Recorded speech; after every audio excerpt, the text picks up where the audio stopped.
Hello everyone, welcome back to my YouTube channel All in One. In this video we are going to study the notes and question and answers of class 7 Kannada chapter 12, that is Jatreyalli Ondu Suttu. If you want the notes of other lesson or other subject, you can check my playlist of my channel. You can easily get from there. ಅಭ್ಯಾಸ first question. ಪದಗಳ ಅರ್ಥ ತಿಳಿಯಿರಿ. ಆಕರ್ಷಿಸು, ಸೆಳೆ, ಕುಶಲತೆ, ನಿಪುಣತೆ, ಜಾತ್ರೆ, ರಥೋತ್ಸವಕ್ಕೆ ಜನ ಸೇರುವುದು, ನಿರ್ಮಿಸು, ತಯಾರಿಸು, ಸನಿಹ, ಹತ್ತಿರ, ಸೊಗಸು, ಚೆಲುವು, ಕಾಯ್ದೆ, ಕಾನೂನು, ಕಟ್ಟಳೆ, ನಿಯಮ, ಚರ್ಮವಾದ್ಯ, ಚರ್ಮದಿಂದ ಮಾಡಿದ ವಾದ್ಯ, ನಿರಂತರ, ಸದಾ, ಯಾವಾಗಲೂ, ಬೆಂಡು ಬತ್ತಾಸು, ಒಂದು ಬಗೆಯ ಸಿಹಿ ತಿಂಡಿ, ಸಮೂಹ, ಗುಂಪು, ಹರ್ಷೋದ್ಗಾರ, ಸಂತೋಷದ ಧ್ವನಿ. ನೆಕ್ಸ್ಟ್ ಒನ್ ಆ. ಲಿಂಗ ಸಂಬಂಧಿ ಆ ಪಟ್ಟಿಯಲ್ಲಿರುವ ಅಂಶಗಳಿಗೆ ಬಾ ಪಟ್ಟಿಯ ಅಂಶಗಳನ್ನು ಹೊಂದಿಸಿ ಬರೆಯಿರಿ. ಆ ಪಟ್ಟಿ, ಬಾ ಪಟ್ಟಿ. ಫಸ್ಟ್ ಕ್ವಶನ್ ಅಜ್ಜಿ, ಆನ್ಸರ್ ಈಸ್ ಅಜ್ಜ. ಸೆಕೆಂಡ್ ಕ್ವಶನ್ ತಾಯಿ, ಆನ್ಸರ್ ಈಸ್ ತಂದೆ. ಥರ್ಡ್ ಒನ್ ಹುಡುಗಿ, ಆನ್ಸರ್ ಈಸ್ ಹುಡುಗ. ಫೋರ್ತ್ ಒನ್ ಬಾಲಕಿ, ಆನ್ಸರ್ ಈಸ್ ಬಾಲಕ. ಫಿಫ್ತ್ ಒನ್ ಗಂಡಸು, ಆನ್ಸರ್ ಈಸ್ ಹೆಂಗಸು. ಸಿಕ್ಸ್ತ್ ಒನ್ ಅತ್ತೆ, ಆನ್ಸರ್ ಈಸ್ ಮಾವ. ಸೆವೆಂತ್ ಒನ್ ಅಣ್ಣ, ಆನ್ಸರ್ ಈಸ್ ಅಕ್ಕ.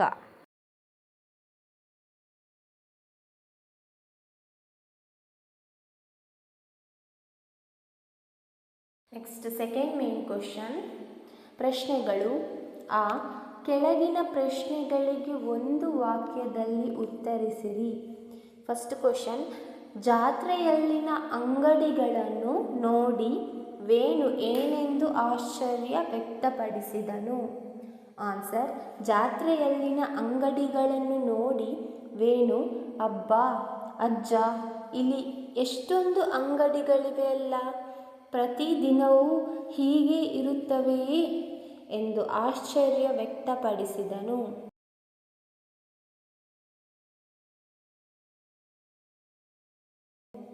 Second question. ದೊಂಬರಾಟದ ಹುಡುಗಿ ಯಾವ ಸಾಹಸ ಮಾಡುತ್ತಿದ್ದಳು. ಆನ್ಸರ್. ದೊಂಬರಾಟದ ಹುಡುಗಿ ಯಾವ ಆಧಾರವೂ ಇಲ್ಲದೆ ತಂತಿ ಮೇಲೆ ನಡೆಯುವ ಸಾಹಸ ಮಾಡುತ್ತಿದ್ದಳು. Third question. ಡೊಂಬರಾಟದ ಹುಡುಗಿಯನ್ನು ಕಂಡ ರಶ್ಮಿಗೆ ಕಾಡಿದ ಪ್ರಶ್ನೆಗಳೇನು. ಆನ್ಸರ್. ಡೊಂಬರಾಟದ ಹುಡುಗಿಯನ್ನು ಕಂಡ ರಶ್ಮಿಗೆ ಈ ರೀತಿ ಚಿಕ್ಕ ಮಕ್ಕಳನ್ನು ದುಡಿಸುವುದು ತಪ್ಪಲ್ಲವೇ, ಅವಳು ನಮ್ಮಂತೆ ಶಾಲೆಗೆ ಹೋಗಬೇಕಲ್ಲವೇ.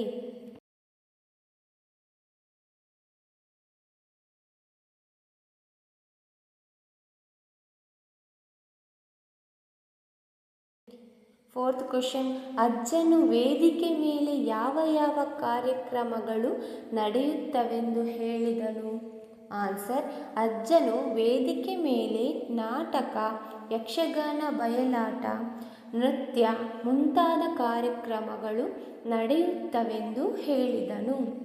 Fifth question. ಜಾತ್ರೆಯಲ್ಲಿ ತೆರೆದಿಟ್ಟ ಪದಾರ್ಥಗಳನ್ನು ತಿನ್ನಬಾರದು ಏಕೆ. ಆನ್ಸರ್. ಜಾತ್ರೆಯಲ್ಲಿ ತೆರೆದಿಟ್ಟ ಪದಾರ್ಥಗಳ ಮೇಲೆ ಧೂಳು, ಕ್ರಿಮಿಕೀಟಗಳು ಕುಳಿತಿರುತ್ತದೆ. ಇವುಗಳನ್ನು ತಿನ್ನುವುದರಿಂದ ವಾಂತಿ ಭೇದಿ ಬರುವುದರಿಂದ ಜಾತ್ರೆಯಲ್ಲಿ ತೆರೆದಿಟ್ಟ ಪದಾರ್ಥಗಳನ್ನು ತಿನ್ನಬಾರದು.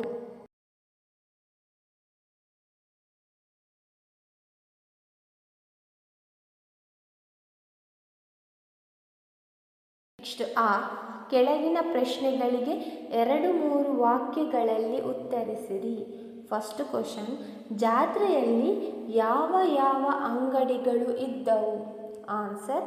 ಜಾತ್ರೆ ಮೈದಾನದಲ್ಲಿ ಸಾಲು ಸಾಲು ಅಂಗಡಿಗಳು, ಆಟಿಕೆ ಸಾಮಾನುಗಳ, ಬಲೂನುಗಳ, ಗೊಂಬೆಗಳ, ಬಳೆಸರಗಳ, ಬೆಂಡು ಬತ್ತಾಸು, ಸಿಹಿ ತಿಂಡಿಗಳ ಅಂಗಡಿಗಳು ಒಂದೆಡೆ, ಬಟ್ಟೆ, ಪಾತ್ರೆ, ಹೂ ಹಣ್ಣುಗಳ ಅಂಗಡಿಗಳ ಸಾಲು.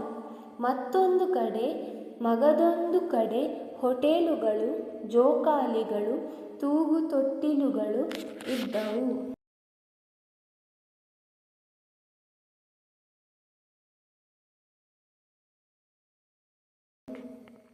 ಸೆಕೆಂಡ್ ಕ್ವಶನ್, ಜಾತ್ರೆಯಲ್ಲಿ ಬಹಳಷ್ಟು ಅಂಗಡಿಗಳು ಇರುತ್ತವೆ ಏಕೆ? ಆನ್ಸರ್, ಜಾತ್ರೆಗೆ ಬಹಳಷ್ಟು ಜನರು ಬರುತ್ತಾರೆ. ಬಂದವರಿಗೆ ಕೊಂಡುಕೊಳ್ಳಲು ಅನುಕೂಲವಾಗುವಂತೆ ಬೇರೆ ಬೇರೆ ಅಂಗಡಿಗಳಿರುತ್ತವೆ. ಅಲ್ಲದೆ ಮಾರಾಟಗಾರರಿಗೂ ಒಳ್ಳೆಯ ಅವಕಾಶ.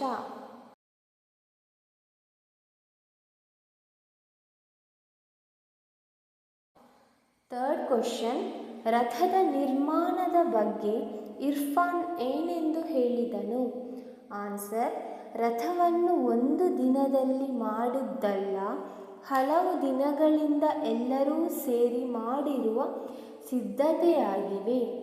ಈ ರಥವನ್ನು ನಮ್ಮ ತಂದೆ ಮತ್ತು ಅವರ ಗೆಳೆಯರಾದ ರಮೇಶ, ಜಾರ್ಜ್, ಮಹಮ್ಮದ್, ವಿನಂಟ್, ಶಂಕರಪ್ಪ ಇತರರು ಸೇರಿ ನಿರ್ಮಿಸಿದ್ದಾರೆ ಎಂದು ಇರ್ಫಾನ್ ಹೇಳಿದನು.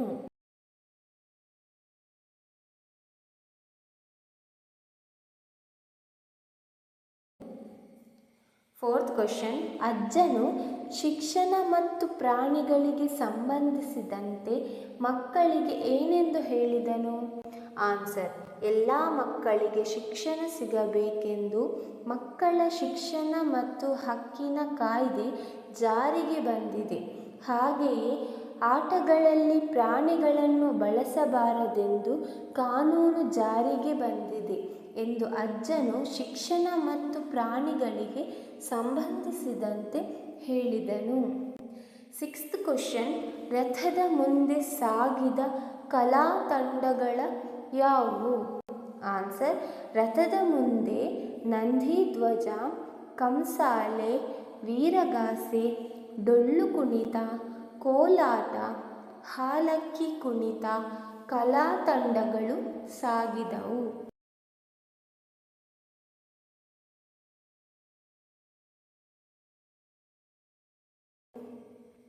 ನೆಕ್ಸ್ಟ್ ಒನ್, ಈ ಮಾತುಗಳನ್ನು ಯಾರು ಯಾರಿಗೆ ಹೇಳಿದರು? ಫಸ್ಟ್ ಕ್ವಶನ್, ಜಾತ್ರೆಯ ಲೇಕೆ ಇಷ್ಟೊಂದು ಅಂಗಡಿಗಳು? ಆನ್ಸರ್, ಈ ಮೇಲಿನ ಮಾತನ್ನು ರಶ್ಮಿಯು ಅಜ್ಜನಿಗೆ ಹೇಳಿದ ಮಾತಾಗಿದೆ. ಸೆಕೆಂಡ್ ಕ್ವಶನ್, ರಥದ ಮುಂದೆ ಸಾಗುತ್ತಿರುವ ವಿವಿಧ ವೇಷಧಾರಿಗಳು ಯಾರು? ಆನ್ಸರ್, ಈ ಮೇಲಿನ ಮಾತನ್ನು ವೇಣು ಅಜ್ಜನಿಗೆ ಹೇಳಿದ ಮಾತಾಗಿದೆ. ಥರ್ಡ್ ಕ್ವಶನ್, ಹೌದು, ಅವಳ ಧೈರ್ಯ ಸಾಹಸವನ್ನು ಮೆಚ್ಚಲೇಬೇಕು. ಆನ್ಸರ್, ಈ ಮೇಲಿನ ಮಾತನ್ನು ಇರ್ಫಾನ್ ವೇಣುವಿಗೆ ಹೇಳಿದ ಮಾತಾಗಿದೆ.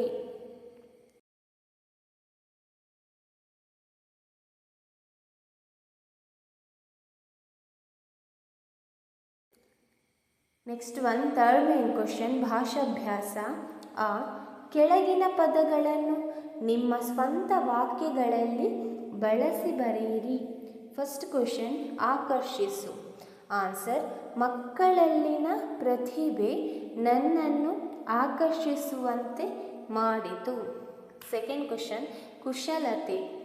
ಕರಕುಶಲತೆಗೆ ಸಂಬಂಧಿಸಿದ ಗೊಂಬೆಗಳು ತುಂಬ ಸುಂದರವಾಗಿದೆ.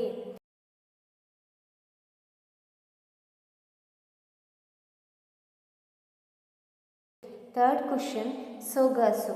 ಮೈಸೂರಿನ ಅರಮನೆ ನೋಡಲು ಬಲು ಸೊಗಸು. Fourth question, ವೀಕ್ಷಿಸು. ಆನ್ಸರ್, ಜಾತ್ರೆಯ ರಥವನ್ನು ಸಾವಿರಾರು ಜನರು ವೀಕ್ಷಿಸುತ್ತಾರೆ. ಫಿಫ್ತ್ ಕ್ವಶನ್, ಕುತೂಹಲ. ಆನ್ಸರ್, ಪರೀಕ್ಷೆಯ ಫಲಿತಾಂಶ ನನಗೆ ಕುತೂಹಲ ಮೂಡಿಸಿತು.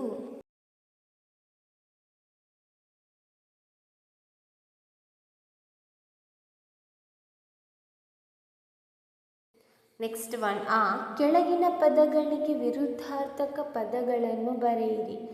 ಫಸ್ಟ್ ಕ್ವಶನ್ ಅನುಕೂಲ, ಅನಾನುಕೂಲ. ಸೆಕೆಂಡ್ ಕ್ವಶನ್ ಸಂತೋಷ, ಅಸಂತೋಷ. ಥರ್ಡ್ ಕ್ವಶನ್ ಧೈರ್ಯ, ಅಧೈರ್ಯ.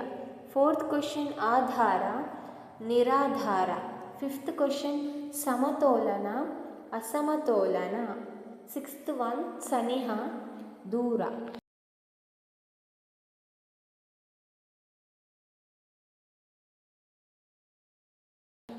ನೆಕ್ಸ್ಟ್ ಒನ್ ಕೆಳಗಿನ ಪದಗಳನ್ನು ಬಿಡಿಸಿ ಬರೆಯಿರಿ. ಫಸ್ಟ್ ಒನ್ ಓಡಾಟ, ಆನ್ಸರ್ ಓಡು ಪ್ಲಸ್ ಆಟ. ಸೆಕೆಂಡ್ ಕ್ವಶನ್ ಬಯಲಾಟ, ಆನ್ಸರ್ ಬಯಲು ಪ್ಲಸ್ ಆಟ. ಥರ್ಡ್ ಒನ್ ಹರ್ಷೋದ್ಧಾರ, ಆನ್ಸರ್ ಹರ್ಷ ಪ್ಲಸ್ ಉದ್ಧಾರ. Fourth one ದೊಂಬರಾಟ, answer Dombara plus ಆಟ. So this is all about your lesson 12, that is ಜಾತ್ರೆಯಲ್ಲಿ ಒಂದು ಸುತ್ತು. As I told you, if you want more lesson, check the playlist of my channel. Thank you.